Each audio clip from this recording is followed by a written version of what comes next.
Hey guys, what's going on? Lucky here. I figured I would make a quick video of what's going on. There's nothing like putting stuff off to the absolute last minute. Um, I think today's Tuesday. Thursday I should be ready to roll and on my way to Duct Tape DRAGS in Tucson, Arizona to go hang out with the fellas Dulcich and Freiberger, Derek from Vice Grip Garage, and Dave Chappelle is going to be there. Dirthead Dave. It's going to be a good time. Going out there with the guys from Gas Rats, the Ugly Nova, and Mark, Gas Rats Customs, on social media. And who else is going? I mean, a bunch of people are going. It's a good time, but is that a crow? Making friends out here. Hey, yeah, so I just didn't know what I wanted to take. I've been working on the wagon for so long. I was just like, I would really like to take this there, but it seems kind of a little D-baggy, like, look at my car. And also, too, is I don't really want to thrash on it just yet. There will be plenty of thrashing to come, but now I'm just sort of busting my butt trying to get it together. It's not, I'm not very jazzed on the color match. It's no one's fault. I mean, something was painted at different temperatures, and but the cool part about that is it's jammed pretty decent. You can scuff the whole thing down and just do a color shot on the outside, but the whole thing needs to be blocked. And this is like, I mean, a lot of people are like, hey, are you gonna paint it? Are you gonna paint it like all my other cars? And I'm just like, no, you know what? I'm almost certain this will be the last car I ever paint. Just because the burden of taking care of it and stuff is just not me. I mean, there's some nice stuff in here. Project X is over there, and Ryan's 55 is right there, and Brian's Mustang. It's nice stuff. But you know what? Getting up and cleaning and waxing and polishing and worrying about scratches and dents, it's just not me. So get this thing looking decent and try to take care of it. But you know, if it gets beat up a little bit, it gets beat up a little bit. But I digress. Not quite ready to beat up on it just yet. I'm gonna try to get it looking halfway decent. It's missing way too much stuff to go out there. So what I am taking is the Chevelle. I think last year I took the truck and the Chevelle. But my BS excuse whenever I go to events is always, oh, hey, you know, I drove it here. If I break it, I'm not going to be able to just say, hey, tow it home. I'll see you there. That's my ride if I drive it there. So I'm going to trailer it there, or potentially drive it there, but bring in the truck and the trailer, just in case something goes south. I don't have to pay thousands of dollars to have my bucket towed back home. I can tow my bucket back home myself, but I'm definitely going to be going to the Vice Grip burnout pit, hanging out, cooking off a set of tires probably. But in the meantime, I'm going to just give it the once over twice. I did notice I have a small power steering leak, and I'm thinking, oh, I hate working on that. Everything's so hard to get to. It's super easy to get to with this accessory drive. It's right there. On the lift, I can literally just reach in and tighten up the banjo fitting that came loose. What else is going on in here? Really nothing. Oh, I got a little coolant leak there. This is the reservoir. There's a pump underneath it. It circulates water through the TIC Performance heat intercooler underneath the plenum, and then through the heat exchanger up in the front. I have a cure for this whole apparatus I got going on up here. So this is a very large radiator with an AC condenser there and a heat exchanger in the front. Ideally, I would like to have the heat exchanger in the front and have the heat exchanger and the radiator be super efficient and be built into one component. I ran that past somebody. He goes, oh, that's crazy. That's exactly what I do. When that part gets here, I'm going to do a crazy video on the full swapping of the cooling and heat exchanging system in the car. It's going to knock all this down. Everything's going to be lighter. It's going to be smaller. AC is going to work better. This thing actually pitched an AC belt at the racetrack, Famoso, and the belt came off and sewed its way through the supercharger belt and the accessory drive belt without chucking them. So that was pretty cool. And I just haven't had it in me to take the whole thing apart and put that belt back on, knowing that as soon as I hit the rev limiter, it's just going to come off again. Next time, potentially costing me hundreds and hundreds of dollars when it chucks all those belts. So I'm holding off on fixing that until I'm taking the cooling system out. Like I said, looks like I got a little bit of seepage here. I will check the levels of that. Doesn't look like it's getting out. It's probably just soaking through that seal. My cooling is all done E85, or not E85, DEX Cool. Just because there's so much aluminum in here, I don't want anything to grow crazy. No science projects. I don't remember if I can get this thing out without a bunch of drama. Yeah, there's a very specific way it has to come out.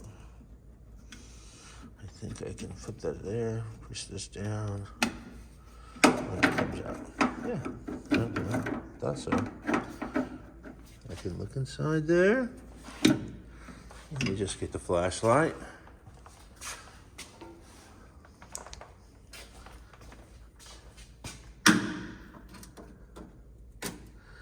And, oh, it's right at the top.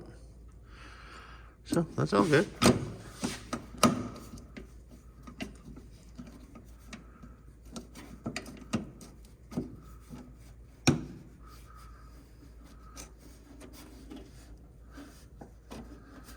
This is all Vortec, this whole little kit. Works out pretty well. Yeah, that's the factory one. I made a little bracket. I did this on the episode of the show. I made a little bracket down there that holds everything. And yeah. I should make some sort of a bracket to hold all these hoses. They shouldn't just be laying on the fender well right there. But once again, I'm going to be redoing the cooling system here pretty soon. Things will be changing. Also, as I made this inner wheel well removable, because the air cleaner is inside the fender right there. Oh yeah, there's something I need to do. I'm going to extend the fuel pressure line. It used to be over here, and when I changed all this, I didn't extend that line to their side, so I'll be doing that. I guess I can check the oil. Man, it's dirty. All right, it's gonna get an oil change.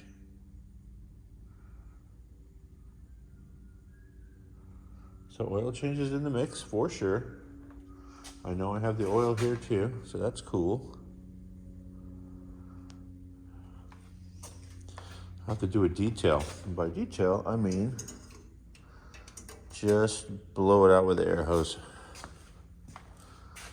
Got another leak over here? What's going on? Oh, you can't tell, but I did just move the 4-post lift from over there to over here.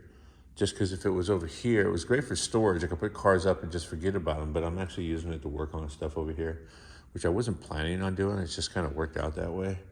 And this makes it a little bit easier to pull a car up, in and up. So I still have another 4-post lift in one of the other shops that will find its way over here eventually. And then I will probably move that 4-post over here, and then, or maybe just, well, I could have one on the ground, so maybe just a couple more 4-posts in here. This whole side was basically to do light duty work in that station right there and store stuff. And that's how it's getting used right now, except for I'm doing some work. Changing the wheels and stuff on the 57 Chevy. That doesn't have to be done right away. But John McGann from Hot Rod Magazine came over, picked up the old wheels. He's going to take them back over to American Racing, and they are going to build a different back spacing and then build a set for the front instead of 3s or 4s, I guess 4-inch wheels for the front that have the same center. So they look okay from the side, but they're still the drag profile. Skinny's in the front and big one's in the back. I'm torn between the skinnies in the front. They look good, but they don't work great. They work good for going straight. But here's the other thing too, is when we put this car together, me and Alex set it all up specifically for drag racing. So it has a pretty light duty front suspension. All the tubular stuff is just designed for weight transfer and drag racing. It's not really designed for cornering. If you put a bunch of tire up in the front, people automatically just think, oh, hey, you know what? Let's go autocross this thing or something to that effect. So skinny tires in the front will definitely keep you off the track or the road track. Also is the headers that we chose to use, which were the original ones. So there's a little bit of nostalgia there. They are pretty close to the tire. So we can't really put a lot of meat up in the front right there. It rubs on the tire. They don't now, but they did before. So that's cool. I guess we could put the car up and have a peek underneath it. Yeah, blow it out with the air hose. Hey, there's my hoodie. And, oh, yeah, I forgot. There's an apparatus I use to hold my phone.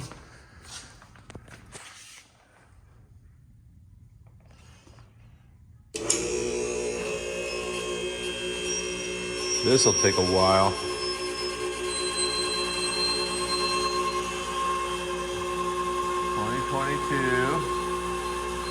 Power Tour 2019. Oh, the last call deal. That was pretty good. And then a fast pass so I can use the diamond lane on the freeway.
Okay, so what occurred to me is I'm asked very frequently what tires or tire size I run on the car. So it's a 245, 45, 17. These are Mickey Thompson. I forget exactly which ones they are. Street comps? Yeah, maybe street comps. I know they're the same all the way around. They work so well. These are pretty fresh new front ones. 245, 45, 17. And in the back I run a 315, 35, 17. Yeah, street comps is what they ended up being. The funny thing is, me and Tony mini-tubbed this thing on this show in an episode. And I moved that frame over a few inches. As you can see right there, there's ample room. Well, you can't really tell from that angle, but yeah, see, there's a spot right there. There's still plenty of room. Another 2 inches. Like you could probably run these with a stock frame, but the frame is moved over. And I could run a 335 in here. I just can't afford to burn off a set of 335s. I'm keeping it real.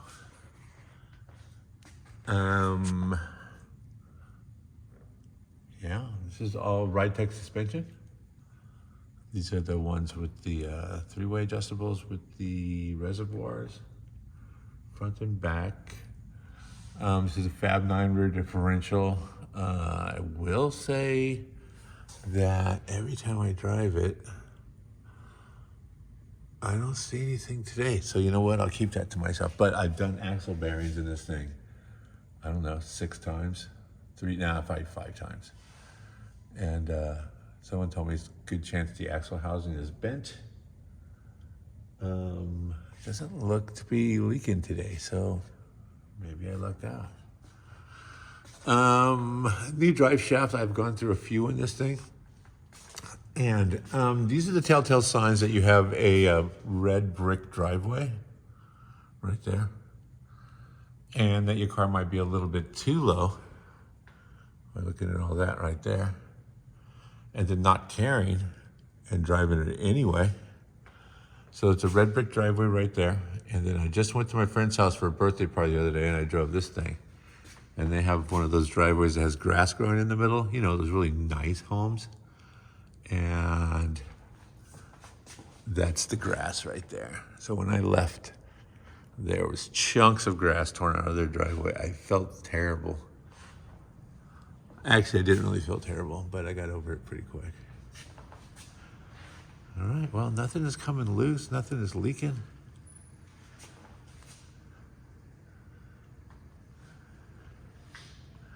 Oh, there's the flex fuel sensor. I don't know if I've ever did anything on that.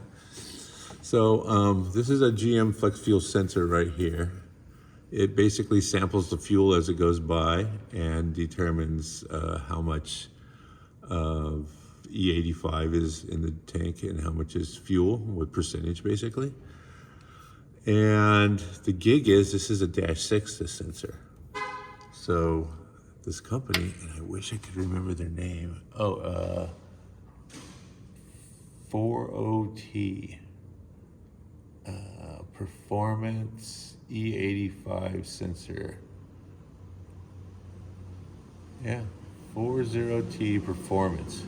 E85 sensors, what it says. I bought 2 of these. I went online and saw them. They're built pretty cool. And they actually have -8 or 10 going in. I think it says 10. Maybe it's 8. No, actually, I think it's 10. And they use this sensor, and this thing is sort of ported. So it literally samples just a small amount. So you still get full information, full signal to your sensor. However, it allows enough fuel to go through to make some horsepower. Before, like I said, the sensor used to be in line and it was only a -6. So you could put it on the return side, but then you're sampling the fuel going back, and the more accurate way to do it would be put it on the pressure side. That's what I was told. I could be wrong. But yeah, I'm gonna put a zip tie on this. I just don't like it hanging down that low. Okay. Tuck that up a little, maybe a couple. And yeah, -10, back to the fuel tank. Oh, and there's one of those gaskets. You can get these gaskets at pretty much any CVS or Bed Bath & Beyond. You wrap that around your fuel lines and it seals it up pretty nice with a zip tie on either side. Once again, these gaskets are available at Bed Bath & Beyond. What is all this rubber apparatus back here? Oh, is that a noise I've been hearing? I guess I should lift my car. No.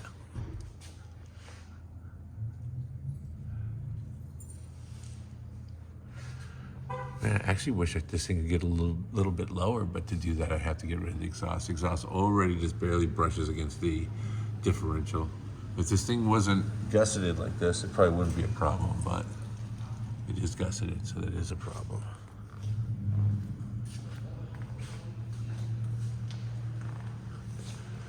All right. It's one of the cabinet guys right there. He's got a pretty cool truck for a cabinet dude. As cabinet dudes go. Oh, I've been asked about these moldings. So the deal is, you can see it right there. This had the original side moldings on it. And there's these little teardrops cut into the are those slots cut into the body. It goes into the rocker panel. And I was just like, I could get to seal those up somehow. And I ended up just putting some aluminum tape over them and then hitting them with Scotch-Brite so that it wasn't shiny anymore. Works out fine. All right, well, that's enough of the tour of this bucket. Now I'm going to lower down, do an oil change. That is super glamorous work right there. So if you guys want to see a video on that, leave a comment, and I will bore you with that someday. That's really about it. Thanks a lot for watching, you guys. See you guys at Duct Tape Drags in beautiful Tucson, Arizona, Tucson Dragway. That's the end of this week. Man, today's like the 26th or something. Yeah, today's like the 26th, and it's like the 29th and 30th, Friday and Saturday. Just a couple days away. Gotta get to work. See you later.